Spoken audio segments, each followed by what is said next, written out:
Aziz dostlar, bugün April ayının 26'sı. Sizlere bir sizinle gösterdik dostlar. Kızıl güllerimiz tutarmışsı. Bak bir de sağ dolar. Gelip dostlar kızıl güllerimiz süper. Biri birinden güzel.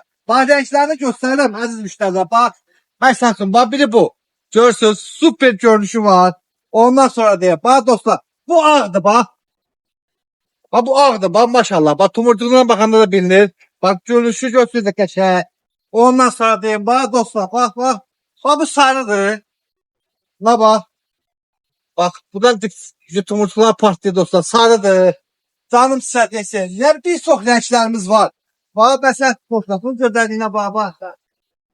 Ha, bak hakikaten güzel. Bak üstü bir de qəşəng böyük açar. Bak maşallah gör nə qədər xırda tomurcuğu da var. Yani dostlar bak çok. Ondan sonra bak. Belə bir ekskluziv rengi var dostlar. Bak. Bak görürsünüz. Bak maşallah. Bak belələri var dostlar. Deməli əziz müştərilər, qiymət həmişəki qiymətdir. Ünvanda həmişəkim var.